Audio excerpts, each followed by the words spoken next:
Let's start with algebra. This is algebra, and we are talking about expressions. So when we talk about expressions, we are talking about symbols, we are talking about numbers, and we are talking about operations. Now, symbols are usually alphabets. It can be X, it can be Y. So these are used for symbols, mostly X when we use symbols. Numbers are usually A, B, C, D, and or it can also be 1, 2, 3, 4. So 1, 2, 3, 4, these numbers can represent something. And when we say operations, we're talking about plus, minus, multiplication, division. So these are called operations. So let me show you some example of expressions. So ax plus b is an expression where a can be 2, b can be 3, it can be 5x, it can be minus 1, it can be 7x plus 2, it can be anything. So this is an expression. Then it can be ax squared plus bx plus c. So when we have it like this, it could be x squared plus twice x minus 6. It could be x squared minus thrice x plus 5. It could be 2x squared plus 7x minus 1. It could be like that. Now, expression can also be like these: ax cubed plus bx squared plus cx plus d. Now it could be 2x cubed plus x squared minus x minus 1. It could be x cubed plus 5x squared plus twice x plus 3. It could be 5x cubed plus x squared plus x plus 7. It could be anything. So you get an idea what an expression is. Now look here, in all the expressions that I showed you, the x, meaning the symbol, also known as the variable, that variable has a positive power, meaning when it is upstairs it has a positive power. So whenever we have an expression where x is upstairs and the power of x is positive, we call that polynomial expression. Polynomial expression. Polynomial expression. So expression can be polynomial or non-polynomial. When I refer to a polynomial expression, I'm actually referring to something that looks like this. For example, a constant, then x to the power 1, then another constant. Let me call it a1 for simplicity. A2 x to the power 2 plus another constant a3 x to the power 3, and it goes on like this: a4 x to the power 4, and it goes on like that. So when we talk about an expression, we are talking about, mostly in exams and in syllabuses, it's usually they refer to polynomial expression. So polynomial expression is an expression where when the power of x is upstairs, it is a positive power. So that's a polynomial expression. Now expression can also be non-polynomial, but let's talk first of all about polynomial expression. For example, this one is called a linear expression because the power of x is 1. So the highest power of x is 1. So we call this a linear polynomial expression. This one is a quadratic polynomial expression, and the highest power of x is cubed. This is a cubic polynomial expression. So now that we know that what is an expression, and now that we know what is a polynomial expression is an expression where all the powers of x when upstairs is positive. Let me give an example of a non-polynomial expressions. So for example, 2 by x. Now x is downstairs, but if I write it upstairs, you write it as 2 x to the power minus 1. Now the power of x is negative, so this is not polynomial. So this is a non-polynomial expression. So whenever we have an expression where any of it has a negative power when it when brought upstairs, that's not a polynomial expression at all. So this is something that is very, very important to remember. So an expression is something made up of variables referred to as symbols, usually x, and numbers a b c d or 1 2 3 4 5 6 7 8, and operations, which is plus, minus, multiplication, division. And in the syllabus, what we have is polynomial expressions. So polynomial expressions are like the power of x when upstairs has to be positive. Non-polynomial expressions are anything else. So most of the expressions in the world are non-polynomial expressions. You have to remember that. So what we have to do here now is think about what do we do to expressions. So let me write this down. What we do to expressions. We do mainly two things to expressions. One is we simplify.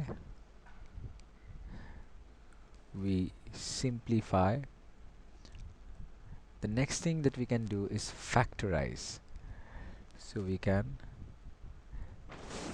factorize. So these are the two things that we can do to expressions. So whenever the question is what can you do to expressions, we can simplify or we can factorize. Now what is the meaning of simplifying? To simplify means to perform the 4 arithmetic operations. So these are plus, minus, multiplication, division. So when they're talking about simplify, they're talking about the 4 arithmetic operations. So let me show you some examples of how to simplify expressions. Okay, now the question is simplify.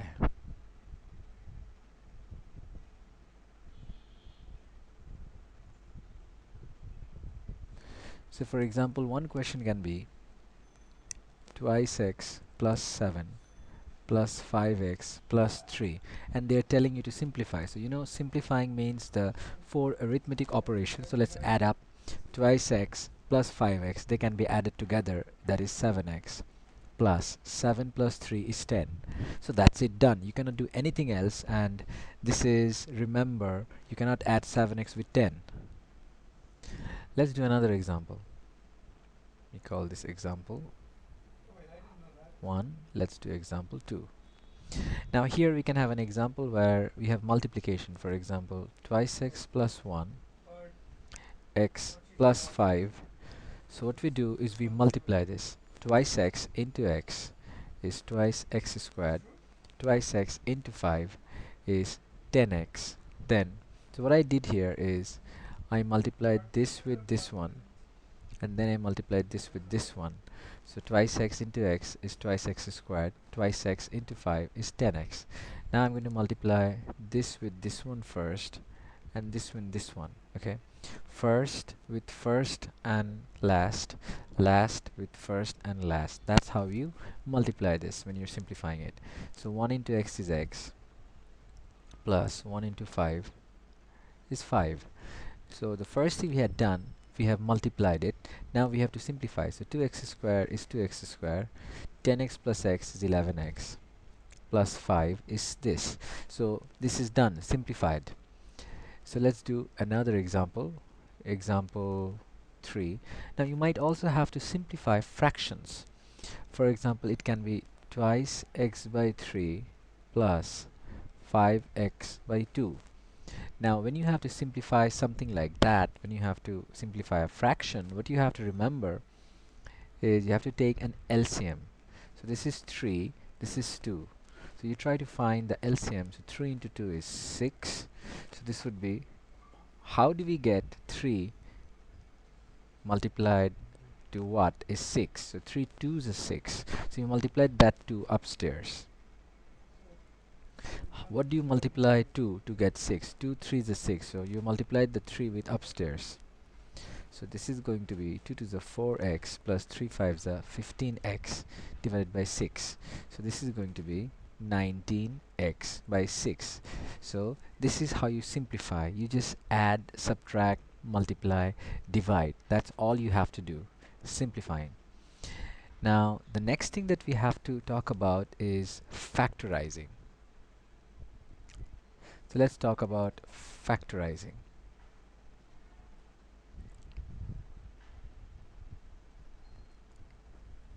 Factorize. Now one thing you have to remember, to factorize something, to factorize an expression, so to factorize is to break down. Break down. Remember, when you're factorizing something, you're breaking it down. So can be expressed with the help of numbers. For example, you want to factorize 24. It means you can break down 24 into 6 fours are 24. So 6 is called a factor. 4 is another factor. So that when you multiply 6 and 4, you get 24 again. 24 can also be factorized in terms of 12 2s are 24. So 12 is a factor. 2 is another factor. So this is how you factorize. Of course, 24 can also be factorized as 8 and 3. So 8 3s are 24. So 8 is a factor. 3 is a factor. Now in each case I have broken it down into two parts. Now if I want to, I can actually break it down into more parts. For example, 6 can also be factorized as 3 into 2. So 3 into 2 into 4. 4 can be also broken down as 2 into 2. So we can just keep on breaking down. When you factorize something, you just break it down so that when you multiply it back together, the original comes back. That's what factorizing is all about. So let's see an example of factorizing something linear. So linear polynomial. Remember, this is polynomial because the power of x upstairs is positive. So linear polynomial expression. From now on, I'm going to call it linear polynomial expression. I'm just going to call it linear expression. Okay, so if you have something like this, twice x plus 4, all you have to do, take 2 common, x plus 2.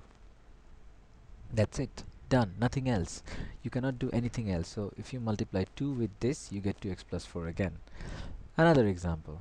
For example, 5x minus 20. All you can do is take 5 common. It will be x minus 4. Done. There's nothing else to do. And you can check. If you multiply it back, the original comes back. But if you multiply it again, the whole thing will be in a loop and you have to do it over and over again. Remember, when you take something common, you break it down, done. Factorizing is done. That's factorizing. So when you have a linear expression, the only way you can factorize is by taking common. So you just take common. So we can call it the common rule, taking it common. That's how we factorize it. Now the next rule is quadratic polynomial expression.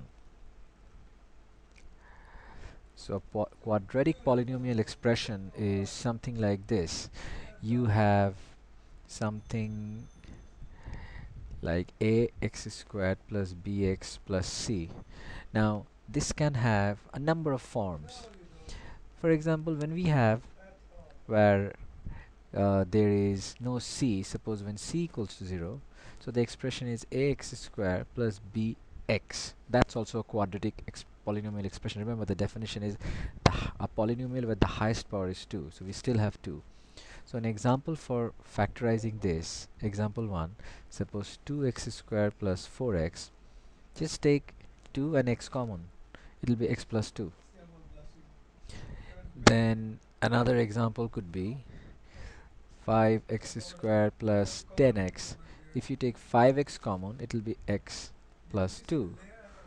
You're just taking x common. If you take x3, suppose 2x squared plus x, here you can just take x common, it will be 2x plus 1. So this is when you have an expression, quadratic expression, where you have x squared and x, there is no constant, you just take common. So we can consider the rule just like the linear. We are calling the rule So common. So the common rule. So that's how it is working. So let's move on to the next one. Let me write it here. So here, when you have x equals to 0, meaning b equals to 0, when you have b equals to 0, the expression is ax squared plus c. So if b equals to 0, it's ax squared plus c. So when you have a format like that, you have a special rule called difference of squares. Difference of squares. That's the rule. Let me write down the rule. The rule is, if you have a square minus b square, you can just write a plus b, a minus b. So that's what you do. So that is, let me show you example 1 here. Suppose you have x square minus 4. So it is x square minus 2 square, which can be written as x plus 2, x minus 2, a plus b, a minus b. Example 2, if you have x square minus 16, it could be x square minus 4 squared, which could be x plus 4, it could be x minus 4. So that's how it looks like. So this is the difference of square. Remember, if this was plus here, it will not work. So if you have x square plus 4, nothing can be done. You cannot do anything if there is a plus sign. Only the minus sign will work. Now the final one, the middle term break. Middle term break is a situation where you have, let me move here, when you have all the terms, nothing is 0. Now you have ax squared plus bx plus c. When you have something like this, then there's a technique called middle term break. Middle term break. You have to break the middle term break. So this is the middle term bx. You need to break the middle term. So let me show you how it is done. So example 1, suppose you have x square plus x minus 6. So what you have this number 6, and you have the coefficient of x square, which is 1. So if you multiply this with this, this is, let me do the rough work here. Rough work. It is 6. Now it's like when you have this coefficient of x square and you have coefficient of c, the constant, you multiply it, it is a into c. So that's what you need to get, and that is 6. So that is 6. So 6 into coefficient of x square is 1, that is 6. Now what you have to do, you have to break this down. Now how can we break 6? 6 can be 3 to the 6, we are factorizing this. 6 can be 6 ones are 6. There's no other way we can get 6. Now the middle here is plus x. So how can we get plus x? Now if you have 6 here, 6 minus 1 is 5, 6 plus 1 is 7. Now this one, 3 minus 2 is 1, 3 plus 2 is 5. So you have 4 choices. You need plus x, so meaning 1. So we can get 3 minus 2.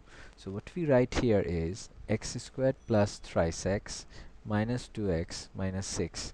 So now you take x common, it will be x plus 3, minus, if you take 2 common, since minus is outside the bracket, the sign will change, so plus 3. Now from here I can take x plus 3 common, and we can write x minus 2. So this is how we do middle term break. Let's do another example which is similar to this.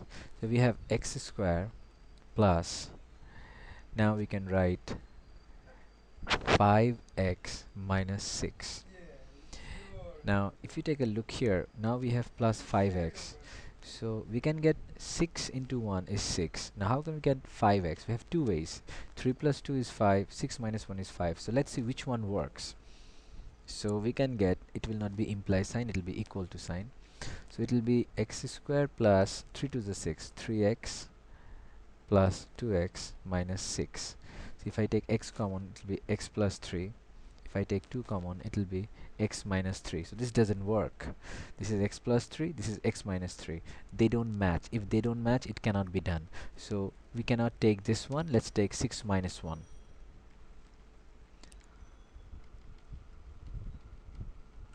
So 6x minus this. If I take x common, it will be x plus 6. If I take 1 common, it will be x plus 6. So this thing is working now. So we can do this sum by taking x plus 6 common and by taking x minus 1. So this is how you do middle term break. Now factorizing cubic has a special rule. I'll be talking about it separately in a thing called remainder theorem, but this is what all we need to know. So we need to know what an expression is. So let me mention this again. So what we need to know is what is an expression. We need to know what is a polynomial expression.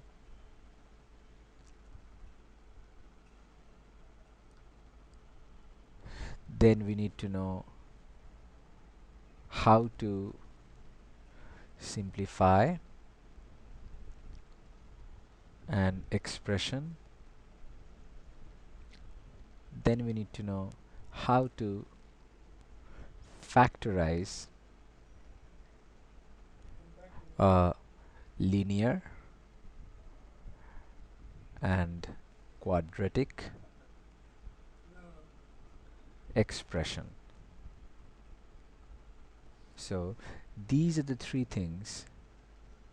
These are the four things, mainly three things. These are the things that we really need to know here.